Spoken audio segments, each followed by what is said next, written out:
होगा कैसे आगे की मूव रहती है, लेकिन आज क्या मेटल्स पे ट्रेड करना चाहिए? हिंडाल्को इनफैक्ट शुरुआती तेजी में प्री ओपन में हमें इतना बुरा नहीं दिख रहा था, लेकिन क्योंकि अब सारे सेक्टर्स वीक हुए हैं, गिरावट बढ़ी है, तो मेटल्स के भी गेन्स इरोड हुए हैं।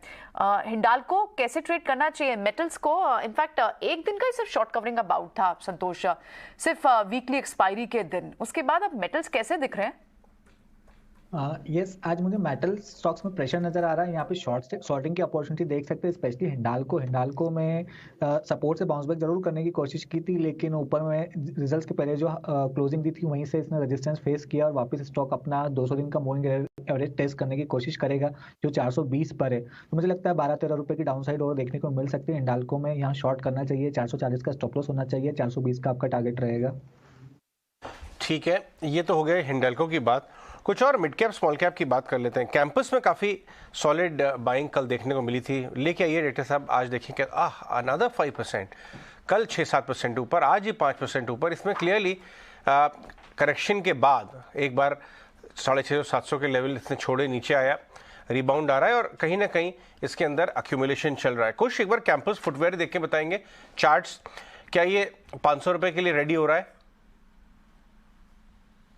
जी हाँ, देखिए जिस तरीके का इसमें बेस बना है काफी लंबे समय से इसमें एक स्लंप चल रहा था और एक बेस बनाने के बाद इसमें एक रिबाउंड आया है। So there is definitely momentum.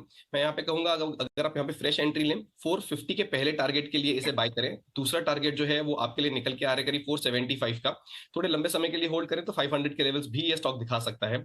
यहाँ फ्रेश एंट्री पे जो आपका स्टॉप लॉस रहेगा that will be around 390। And if I am not mistaken, I think जहाँ पे एमएससीआई की रीजिक की बात चल रही है, उनके जो वन ऑफ द पोर्टफोलियोज है उसमें शायद इसका नाम आया है। I am not sure but that's something that I have heard. So हो सकता है उसका भी एक इम्पैक्ट स्टॉक में हमें देखने मिल रहा हो पिछले 2 से 3 दिनों में। ठीक है, ये आरती सर्फेक्टेंट्स को जरा देखिए। आरती सर्फेक्टेंट्स 585 वाला भाव, बड़े डिसेंट वॉल्यूम पे एकदम से सर्च कर गया। इसका कैंडल लगा सकते हैं डायरेक्टर साहब, देखें जरा, बड़े कैंडल बन रहे हैं इसके अंदर, 2-3 दिन से एक्टिव है। इसका 1 महीने का भी ग्राफ दिखाइए। आज के ग्राफ पे वापस आते हैं। केवल हमारे साथ हैं, केवल आरती सर्फेक्टेंट्स को देखिए, ये बड़ी कैंडल बनी है, जरा देख के बताइए क्या लेवल्स आ सकते हैं इसमें।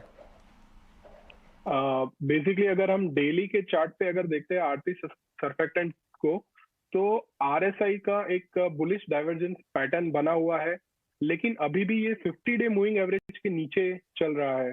तो अगर ये 600-610 के लेवल के ऊपर, जो कि 50 डे मूविंग एवरेज है, उसके ऊपर कल मतलब मंडे या ट्यूसडे मिलता है तो डेफिनेटली इसको हम बाय कर सकते हैं। और शॉर्ट टर्म टारगेट इसका 750-780 के आसपास ले सकते हैं। और ये सिर्फ और सिर्फ आरएसआई बुलिश डाइवर्जेंस के बेसिस पे पुल बैक ट्रेड हो सकता है। और यहाँ पे आपको रिसेंट जो लो लगा हुआ था 499, मतलब 500 रुपए का, हमें स्टॉप लॉस लेके चल सकते हैं।